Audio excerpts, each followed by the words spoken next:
bienvenidos a esta nueva entrevista de este ciclo Camino al 3 de septiembre, donde vamos a estar conociendo a cada uno de los candidatos y candidatas a intendente e intendenta en nuestra ciudad de Plotier, cuando justamente el 3 de septiembre los plotierenses se acerquen a las urnas para elegir al próximo intendente o intendenta de nuestra ciudad. Y hoy nos encontramos con Ángela Karina Ortiz, ella es candidata a intendenta por Unión por Plotier. Karina, ¿cómo estás? Buen día, bienvenida. Muy bien, no, muchas gracias por la invitación. Muy bien, muy contenta. Bueno, recién hablábamos un poquito, ¿no? Fuera de cámaras, lo complejo que debe ser, ¿no? Entre dividir la campaña, la vida de madre, de esposa y del trabajo que estás llevando adelante en ANSES.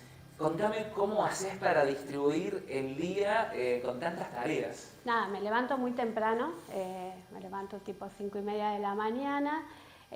A las 7:30 empieza mi tarea en el ANSES. Soy jefa de ANSES Neuquén Oeste, una oficina que tiene un año, que está en el oeste de Neuquén, donde está la mayor cantidad de población, y teniendo en cuenta de que tenemos una sola oficina en Neuquén y había que descentralizar, así que viajo todos los días a Neuquén. Me queda mucho más cerca que la oficina anterior, porque antes estaba en la calle Córdoba, y a las 3:30 de la tarde termino con mi función laboral y ya me aboco un poco mitad y mitad, un poco a mi tarea como mamá, como esposa, como vos decías, y después a militar esta campaña, que la verdad que estamos muy contentos por la llegada que tenemos a cada uno de los vecinos y vecinas de Plotier. Karina, ¿sos nacida en Plotier o hace un tiempito que ya estás viviendo en la ciudad de Plotier? Yo soy nacida en Neuquén, soy neuquina de cuarta generación, mis padres neuquinos. Mis abuelos paternos vienen del norte. Mi abuelo trabajaba en Vialidad Nacional, primero era buscador de oro y después terminó su etapa laboral en Vialidad Nacional, y por parte de mi mamá de Junín de los Andes. Mis bisabuelos también del norte neuquino, y bueno, mi bisabuelo italiano por parte de mi mamá, pero bueno, yo soy nacida en Neuquén y me vine a vivir hace 17 años a Plotier. ¿Qué te atrajo de Plotier? ¿Por qué elegiste Plotier? La realidad es como la mayoría de la gente nueva que vive en Plotier, vivíamos en Neuquén. Yo estaba casada, tenía 2 hijos, y la verdad que comprarse una casa en Neuquén o llegar a armarnos nuestra casa propia era una cuestión muy dificultosa por cuestiones económicas, por los altos costos de las tierras en Neuquén. Y bueno, nos anotamos en un plan de vivienda, que es el barrio Suejipep, que es 160 viviendas. Nos otorgaron nuestra casa y desde el día que nos vinimos a vivir entendimos que este era el lugar, que este es un lugar maravilloso para vivir. Y después, bueno, tuvimos 3 hijos más, que tengo 3 hijos nacidos en Plotier. Total, 5 hijos. Tengo 5 hijos. La mayor tiene 26 años, bueno, ella terminó sus estudios en el CEPEN 55, es profesora de educación física, actualmente ejerce acá en Plotier también. Mi segundo hijo egresó en la EPET 19, es técnico y trabaja en el área de petróleo. Después tengo uno que hoy está cumpliendo 17 años, que es Francesco. Valentino tiene 15, estudian en la EPET 19, y el más pequeño, como te contaba, que lo tuvimos a los 42 años, va a la escuela 234 de los Álamos de Plotier, así que estamos todavía, tenemos para rato. Y hace 30 años que estoy casado con el Tano, que de hecho es un conocido vidriero acá de Plotier. Sí, sí. Muy bien. ¿Cómo fue ser mamá a esa edad, ¿no? Bueno, ya estimo que una vida ya casi uno piensa que ya está armada, ¿no? Bueno, ya se terminó de realizar y de repente aparece un hijo, cambia, me imagino, la estructura de la familia. La verdad es que yo, somos 6 hermanos, 3 varones y 3 mujeres, y siempre dije que la iba a superar a mi mamá y que iba a tener 7 hijos. No me dio la edad porque fui mamá a los 25, entonces no me dio la edad, pero bueno, el último fue buscado. Lo bueno es que todos mis hijos los buscamos. Llegó tarde, pero es la alegría de nuestra casa, es el que nos renovó un poco el aire. Pero no, es por elección, así que todo lo que es por elección uno lo disfruta. Se disfruta. Sí, sí. Ahora, los profesionales de la salud hablan de que uno tiene que tener un hobby, una cuestión que descomprima un poco, ¿no?, de la cotidianeidad. ¿Qué tenés vos para poder salir un poco de ese trabajo, ¿no?, entre trabajo, campaña, hijos, casa? ¿Qué usás vos para poder descomprimir esa válvula de escape? Hobby no tengo, sí, cuando tenemos la oportunidad viajamos en familia. Mi marido es nacido en San Rafael, Mendoza, tenemos una casita allá y bueno, cuando podemos viajamos y disfrutamos de estar en familia. Si vos me decís qué disfruto los domingos, que son los domingos es el único día que no resigno, solo estoy con mi familia, también tengo mi papá que tiene 78 años, el cual el domingo también comparte con nosotros. Tengo 2 nietos, así que el domingo es el día de familia y eso es lo que me da la satisfacción de poder bajar un poco el ritmo que tengo todos los días y poder disfrutar de lo que más amo, que tiene que ver con mi familia. Imagino que debe ser una mesa inmensa, ¿no? Sí, Recién hablabas de tus hermanos, que son 6, sí. 5 hijos, me imagino que fiestas, no sé, Año Nuevo o Navidad, debe ser mesa numerosa, ¿no? Sí, un quincho grande con una mesa larga y bueno, y por suerte poder disfrutar. Hace unos años falleció mi hermano mayor, del cual tengo 2 sobrinos que vivimos en el mismo barrio también, así que tenemos un poco compartida la crianza de esos sobrinos que quedaron, así que ellos también son parte, y yo siempre digo las cosas de la vida. Te decía hoy que yo quería tener 7 hijos, tengo 5 y los 2 que quedaron de mi hermano fallecido, que un poco lo estamos criando mi cuñada y nosotros. Así que hoy son 7. Y ahora, en esta vida política, ¿alguno de los hijos ha tomado ese camino de involucrarse un poco más en la política? ¿Cuál es la percepción de ellos con respecto a la política? En la política no, pero sí en lo social. Yo te decía, mi hija es profesora de educación física y ella ha trabajado en escuelitas de fútbol barriales, se involucra mucho con su tarea. Pasa que por ahí viene y me dice, no sé, ma, tenés un par de zapatillas porque tengo un nene que está sin zapatillas. Yo creo que eso se va pasando de generación en generación, porque yo vengo mi papá es un conocido militante del Partido Justicialista en Neuquén, y bueno, yo aprendí también lo que tiene que ver con la militancia, pero sobre todo más orientada a lo social, ¿no? En poder insertarme para poder esto de que nosotros decimos la patria es el otro, tiene que ver un poco con mi formación, de verlo a mi papá siempre militando y siempre tratando de aportar para poder resolver el problema del otro. Y eso veo en mis hijos. No están involucrados políticamente, como te decía, están trabajando muy activamente. Mi hija hace doble turno, así que le queda muy poquito tiempo. Juega al fútbol también, juega en el femenino de los canales. Y el tiempo que le queda así, también colaborando siempre conmigo, porque ellos han colaborado muchísimo, porque como yo te digo, o sea, desde que nacieron y hasta hoy yo sigo involucrada en la militancia política y ellos han acompañado también.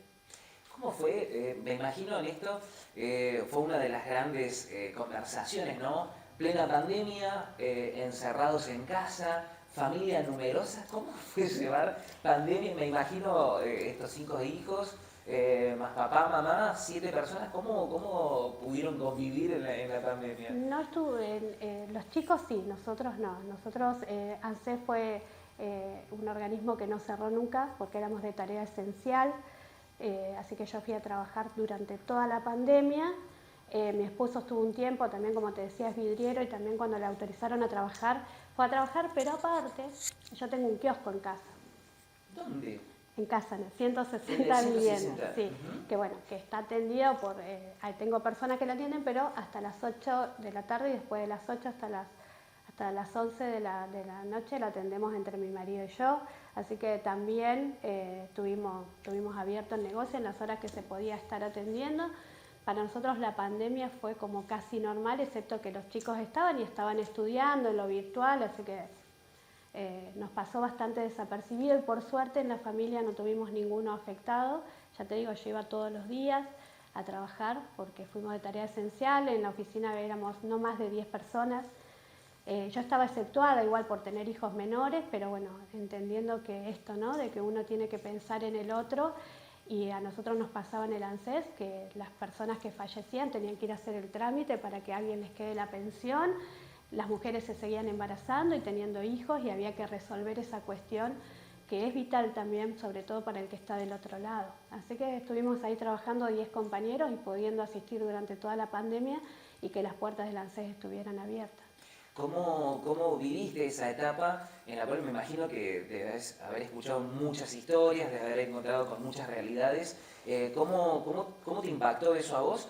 Nosotros por ahí quizás lo veíamos en algunas noticias, veíamos cómo se iba desarrollando y que la cuestión se iba complicando, ¿no? Sobre todo en lugares de bajos recursos, en lugares vulnerables. ¿Cómo lo viviste vos y cómo afrontaste esa situación? Me imagino con tantas historias. Bueno, yo te digo, o sea, en el ANSES nosotros abríamos la puerta y todas las personas que estaban afuera estaban con actas de defunción.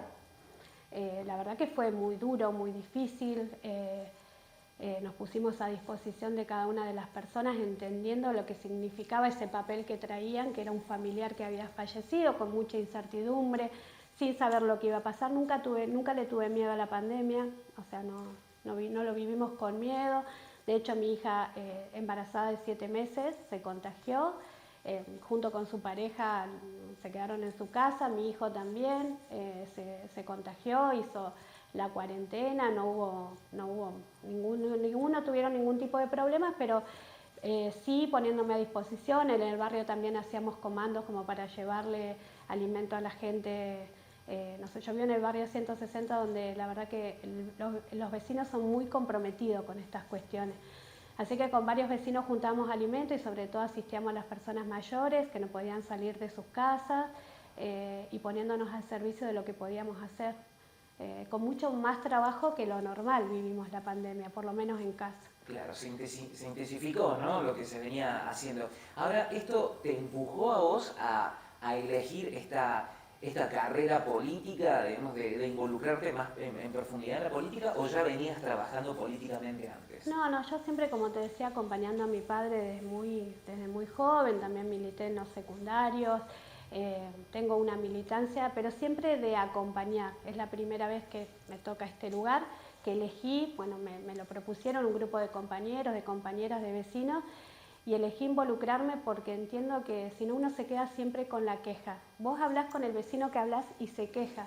La forma de resolverlo es involucrándonos. Entonces por eso tomé la decisión, porque es el lugar que elegí para vivir, donde se están criando no solamente mis hijos, sino también mis nietos, donde mi marido se desarrolla comercialmente y donde pienso envejecer. Entonces la forma de resolver es involucrándome, y tomé esa decisión porque creo que tengo la capacidad de gestionar, la capacidad de dar respuesta a los vecinos y vecinas de Plotier, y por eso estoy acá como candidata. Y aparte soy la única candidata mujer, que la verdad que para mí no es. Me dicen, uy, qué bueno. La verdad que como mujer no siento que sea bueno. A mí me hubiera gustado competir con más mujeres, ¿sí? Porque nosotros hoy tenemos un rol, no solo en lo político, sino en lo social, y tenemos otra mirada también, ¿sí? En lo económico, yo digo, somos quienes resolvemos la economía familiar, entonces entendemos de lo que tiene que ver administrar recursos. Y también el compromiso y la empatía que tenemos las mujeres, porque no sé, resolver el problema de la canasta familiar, hoy sabemos que es una situación muy difícil, entonces también somos empáticas a esa situación, y creo que por eso tomé la decisión de ser candidata. Ahora, tu candidatura llegó un poco turbulenta, ¿no? Porque Sí. hubieron internas en la parte del PJ de aquí de la ciudad de Plotier, donde hubieron idas y vueltas. ¿Cómo viviste esa etapa para finalmente tomar la decisión de asumir la candidatura? No, lamentablemente no hubieron internas. A mí me hubiera gustado que hubieran elecciones internas. No hubieron elecciones internas. El consejo del PJ local decidió, entre gallos y medianoche, se juntaron un 24 de mayo a decidir ir de candidato en colectora, el candidato o la candidata que eligiera Rolando Figueroa. Hasta ese momento no se sabía quién era, ¿no?, el candidato o la candidata. No se sabía. O sea, tomaron una decisión, la verdad que podría haber sido cualquiera, y ni siquiera sabiendo quién era el candidato ya habían tomado esa decisión. Llamaron a reunión de consejo local. Yo soy congresal provincial elegida en elecciones internas. Soy congresal nacional elegido por el Congreso Provincial. Nos llamaron a esa reunión donde, bueno, nada, nos comunicaron que habían tomado esa decisión. Nosotros fuimos a pedir elecciones internas, queríamos elecciones. Fuimos a esa reunión pensando que ellos el espacio iba a tener un candidato, para poder ir a elecciones internas y determinar quién era el candidato del Partido Justicialista, cosa que no pasó. Y nosotros teníamos la facultad de hacerlo porque el Congreso, que es nuestra autoridad superior, lo había resuelto que podíamos hacerlo, entonces bueno, fuimos. De hecho ellos pidieron una impugnación ante la justicia nos dio la razón y por eso hoy soy candidata del Frente, que es un frente conformado con el espacio del Frente y la Participación, el espacio de Río Seco, y después con muchos vecinos y vecinas independientes que han entendido que este espacio los representa y por eso nos acompaña.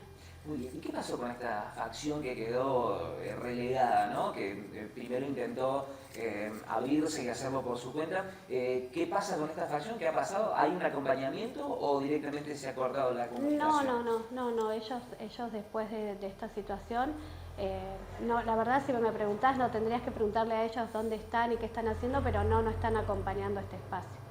Muy bien. Recién hablabas de el rol de la mujer dentro de la política. Hoy actualmente la ciudad de Plotier está gobernada por una mujer. ¿Cómo es tu balance personal, tu percepción de estos 3 años y medio que lleva adelante Gloria Ruiz? Yo creo que es una persona que como no viene de la política, no tiene capacidad de gestión, porque quienes vivimos en Plotier sabemos que el pueblo sigue siendo un pueblo de Plotier, con gente, yo siempre digo, Plotier tiene gente maravillosa, gente que se involucra, gente que participa, pero seguimos siendo el pueblo de Plotier. Crecemos, así como vine yo, vienen un montón de familias en búsqueda de su casa propia, comprando un lote, haciendo su casa, pero seguimos siendo un pueblo sin resolver las cuestiones básicas. Y eso creo y entiendo que tiene que ver 100% por la incapacidad de gestión y la falta de voluntad política para resolver los problemas que necesitamos que se resuelvan. Yo la semana pasada viajé a Buenos Aires, pude recorrer varios ministerios, empezamos por el Ministerio de Vivienda y Hábitat, donde justamente hoy viene el secretario de Vivienda y Hábitat para tener una charla con nosotros. Y la verdad que no había ningún pedido de parte de Plotier para resolver el problema habitacional, que todos sabemos quienes vivimos en Plotier que es un problema muy grande. Yo te contaba hoy que vine a vivir a Plotier por una cuestión de que no tenía acceso a la vivienda y hoy le está pasando lo mismo a mis 2 hijos. Mis 2 hijos alquilan y le está pasando a la mayoría de los jóvenes que han formado su familia o por decisión se quieren ir a vivir solo, la única alternativa que tienen es ir a alquilar con los costos que sabemos que tienen los alquileres hoy. En Vivienda y Hábitat no había cero gestión de parte del municipio de Plotier, después yo me fui a Lenosa porque quería saber en qué situación está el proyecto de la ampliación de red cloacal. Lo mismo me dijeron, acá se presentó un proyecto, se le devolvió, el proyecto volvió y nadie vino a golpear la puerta. Yo creo que hay que ir a golpear la puerta donde realmente están los recursos y todos sabemos que los recursos vienen de Nación. Las grandes obras las resuelve Nación, más allá que después se las adjudiquen y se saquen la foto quienes representan o quienes hicieron la gestión, pero nos fuimos, después terminamos con Cato Podis se comprometió que si yo era electa intendenta el 4 de septiembre me tiene de vuelta allá en el ministerio pidiéndole que ponga la firma para poder concretar algo básico y fundamental que tiene que ver con proyectar una ciudad con acceso a los servicios. Sin cloaca no podemos hacer asfalto y si hacemos asfalto sin cloaca es porque hay un negocio atrás de eso. O sea, si yo pongo el asfalto sabiendo que después tengo que romper para poner la cloaca es porque hay un negocio. O sea, es simple. Entonces, bueno, primero empecemos por eso, tenemos proyectado un plan de 120 cuadras de asfalto, sobre todo proyectado para los barrios más viejos de Plotier, que entiendo que son los más olvidados.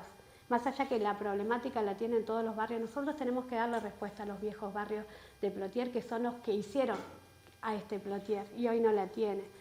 Nos fuimos al Ministerio de Deporte porque presentamos un proyecto para que se construya un estadio, entendiendo que para nosotros también como ciudad tenemos la suerte de tener chicos niños, adolescentes y jóvenes que practican diferentes deportes y eso hace una población sana, ¿sí? Y le llevamos al ministro el proyecto de la construcción, de hecho después les voy a acercar los videos donde nos aceptó y también nos dijo hay cero gestión de parte del municipio de Plotier para sostener, ¿sí?, las escuelas deportivas, los clubes de fútbol, los clubes de básquet, para sostener el deporte, bueno, no había gestión cero, o sea, gestión cero.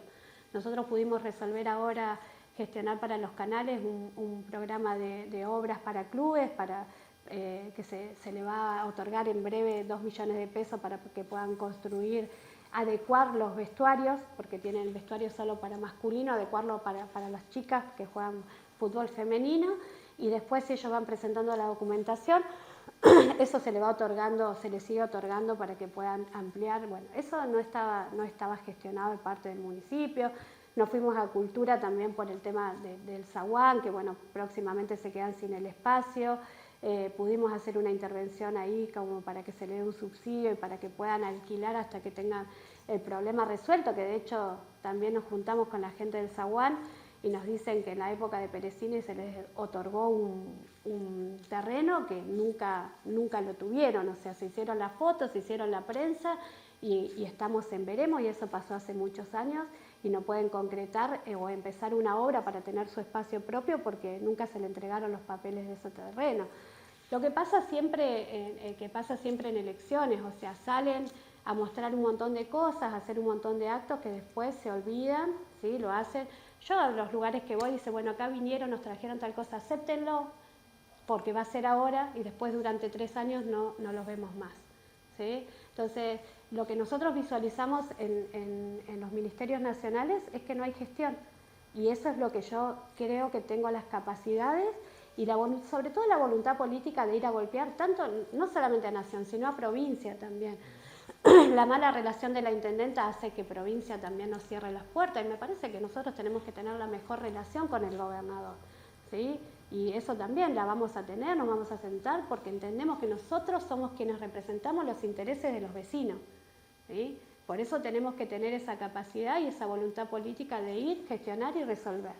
Y yo la tengo, y de hecho, bueno, varios ministerios nos han dado respuestas casi inmediatas, porque asombradísimos de que los ministros dicen, nosotros tenemos 10 intendentes por día. La verdad, de Plotier no la hemos visto por acá. Ahora, en esto justamente estás mencionando la falta de gestión, la falta de golpear las puertas. En muchas entrevistas la hemos escuchado a la intendenta mencionar que su condición de mujer también hace a la limitación quizás de acceso a algunos planes. Tu perspectiva, tu experiencia dice que no, que de repente siendo mujer eso no te limita. ¿Cómo es tu perspectiva con eso? No siento que sea una limitante ser mujer, al contrario. O sea, que estamos en igualdad, yo entiendo que estamos en igualdad de gestión, no en absoluto siento que me pueda limitar ser mujer. Bien, porque ella siempre ha mencionado que bueno, ha recibido discriminación en algunas cuestiones o que quizás algunos funcionarios no la reciben y siempre ella ha asumido que es muchas veces por su condición de mujer. Escucho que golpeas las puertas, que tenés acceso con funcionarios, evidentemente entonces remarcás que es una falta de gestión lo que sucede. Sí, entiendo que es eso. Yo mira, te contaba hoy que soy jefa de un ANSES que también gestioné entendiendo que teníamos una sola oficina en el centro de Neuquén. Todos sabemos, los que vamos al centro, lo que cuesta estacionar, lo que cuesta llegar. Quienes viven en el oeste de la ciudad de Neuquén tienen que pagar un colectivo, los tiempos son muy largos, tienen que dejar a sus hijos encargados o llevarlos, y las esperas, porque había una sola oficina en Neuquén, era muy larga. Yo gestioné la descentralización, que tiene que ver con un organismo público nacional que esté cercano a la gente y sobre todo donde tenemos la mayor cantidad de beneficiarios.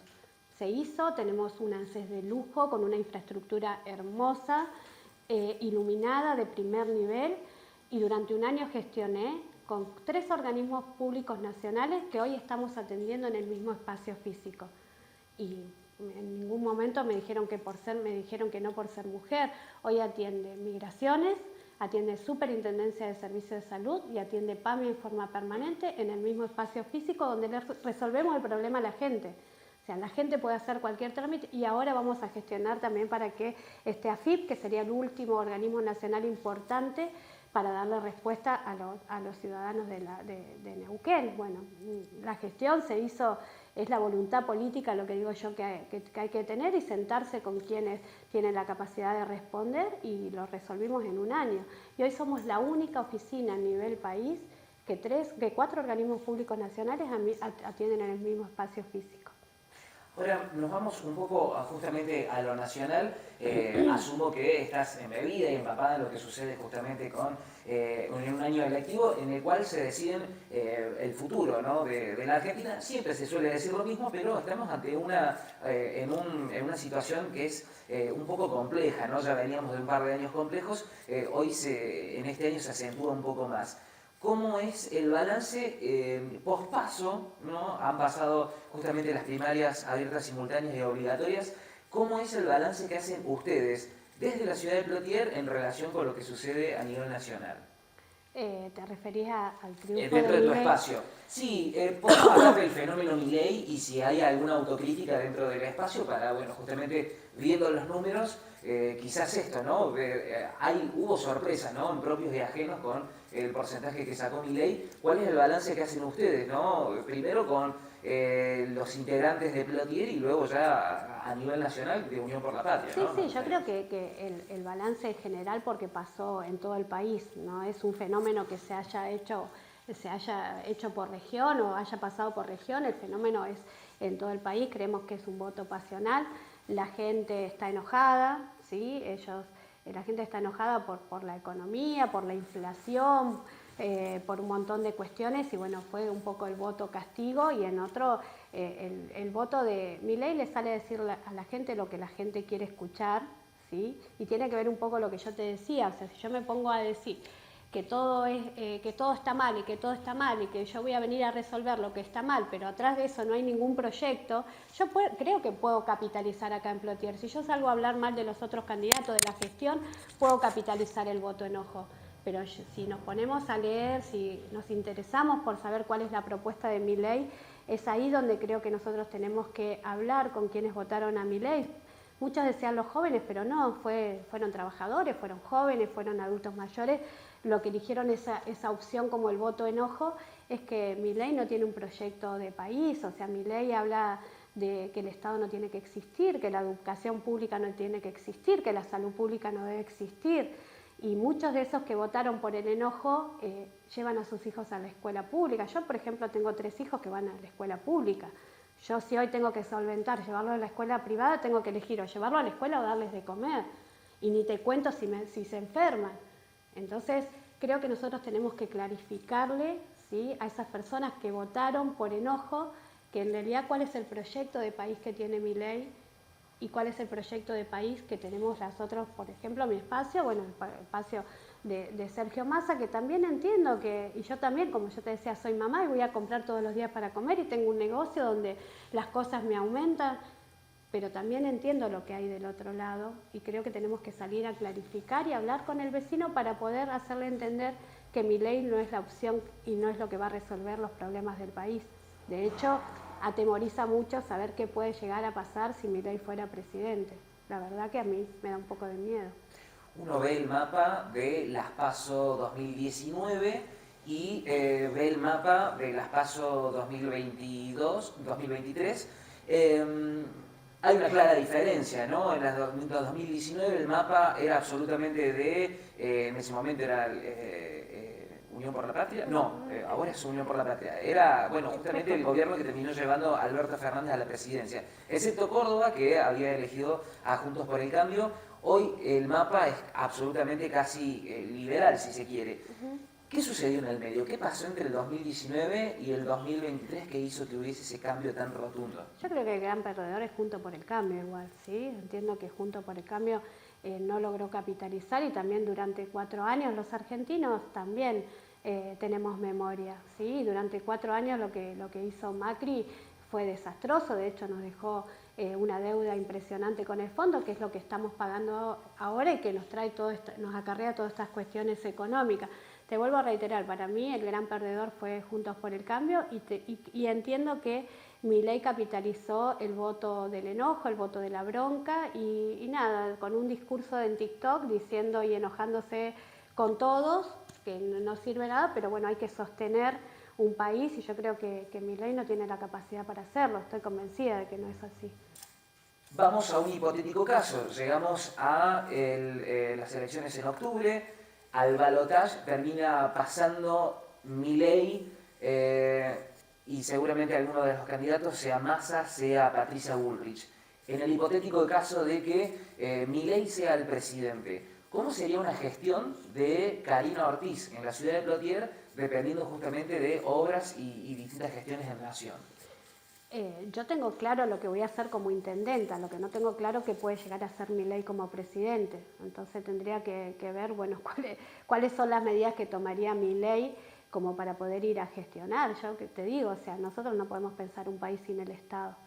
O sea, sin Estado no hay país, no hay patria. Entonces, la verdad que tendría que sentarme a charlar con los... También dice que no va a haber ministerios, o sea, no va a haber Ministerio de la Mujer, no va a haber Ministerio de Educación, no va a haber Ministerio de Salud, no sé, la verdad que es una incertidumbre para mí saber cuál va a ser el plan de gobierno para poderme ir a sentar, para poder, siempre, obviamente como intendenta, con la voluntad de gestionar para darle respuestas. Mi voluntad va a seguir intacta. Nos venimos hacia la ciudad de Plotier, nos venimos a la provincia de Neuquén. ¿Cómo sería la relación de Karina Ortiz en el caso de asumir la intendencia con el futuro gobernador Rolando Figueroa? La mejor, entendiendo que tenemos que sentarnos para definir políticas para Plotier en conjunto. Sí, la mejor relación, eso espero tener con el gobernador. ¿Cuál es tu análisis del 16 de abril, de lo que sucedió en la provincia de Neuquén, teniendo en cuenta que terminó una hegemonía de tantos años y hubo un cambio, ¿no? Que evidentemente se traslada también a la Argentina en lo que pasó pospaso? ¿Hay una necesidad de un cambio? ¿Cómo es tu lectura aquí en la provincia de Neuquén con el triunfo de Rolando Figueroa? Sí, creo que la gente eligió un cambio, eligió terminar con las viejas prácticas políticas del MPN y bueno, el resultado es eso, un cambio que nosotros esperamos que pase lo mismo en Plotier y que la gente quiera cambiar y quiera elegir en mí la propuesta de que haya un cambio real para la transformación de la ciudad. A eso apostamos también. Muy bien. ¿Pensás, las últimas noticias hablan de un futuro gobernador que empieza a tener contactos con esa vieja dirigencia, si se quiere, del MPN? ¿Pensás que puede haber un regreso, si se quiere, al MPN por parte de Rolando Figueroa o está intentando captar ese voto que quedó, digamos, cautivo, ¿no? Post elecciones 16 de abril? ¿Cómo ves esta cercanía que empieza a tener Rolando Figueroa con algunas figuras del MPN? Espero que Rolando Figueroa elija gente que en su gestión haya dado resultados. Cuando uno tiene que gobernar, tiene que elegir a los mejores en cada uno de esos lugares y entiendo que va a hacer eso, que va a elegir lo más potable, lo que sirve, lo que da respuesta para conformar un buen equipo de trabajo. 3 de septiembre, elecciones en la ciudad de Plotier. Llega el 4 de septiembre, Karina Ortiz es intendenta. ¿Cuáles son las primeras medidas que comienza a tomar a partir del 10 de diciembre? Bueno, un poco te decía que empezar a buscar respuestas a nivel nacional y a nivel provincial para proyectar una ciudad, no un pueblo, para proyectar una ciudad con todo lo que tiene que ver con una ciudad, tanto en la infraestructura, en la respuesta, pero también quiero hablarle al empleado municipal, ¿sí? Yo soy trabajadora, o sea, yo trabajo en el Estado Nacional. Me parece que hay que resolverle también el problema al empleado municipal de sus bajos ingresos. Hay que mejorar los ingresos del empleado y tienen que haber solamente un tipo de empleados, ¿sí? Sabemos que hay contratados, sabemos que hay gente en diferentes situaciones, tienen que estar todos en la misma línea porque no tienen que haber trabajadores de primera, de segunda y de tercera, y eso es un tema que yo me comprometo a resolverlo también de manera urgente a partir de que asuma como intendenta. ¿Y el trabajo con el Consejo Deliberante? Primero hay que ver, bueno, cómo se conforma el Consejo Deliberante. A mí me parece que el Consejo Deliberante no puede sesionar cada 15 días. Nosotros necesitamos un Consejo Deliberante activo y que entienda que su función no tiene que ver con un espacio político, sino charlar con cada uno de los concejales porque la respuesta se la tiene que dar al ciudadano, ¿sí? No a la intendenta. Entonces, me parece que tenemos que, yo siempre digo, a mí cuando yo cobro a fin de mes cobro por 30 días de trabajo. Y hay que ir a trabajar 30 días y los concejales deberán ir a trabajar 30 días. Karina, muchísimas gracias por tu tiempo. Te invitamos a que puedas dejarle algún mensaje a los amigos y amigas que seguramente nos van a estar viendo. Bueno, nada, decirles que soy la opción de cambio para cambiar un poco lo que charlábamos recién. Tengo todas las herramientas para transformar la ciudad de Plotier y que el 3 de septiembre nos acompañen con el voto. Muchísimas gracias. No, gracias a ustedes. Muy bien, y así finalizamos una nueva edición de este Camino al 3 de septiembre, donde justamente estamos conversando con cada uno de los candidatos y candidatas a intendente en nuestra ciudad de Plotier. Si te gustó la entrevista, te invitamos a que la compartas, que puedas suscribirte y seguir conociendo a cada uno de los candidatos y candidatas Camino al 3 de septiembre. Muchísimas gracias y será hasta pronto.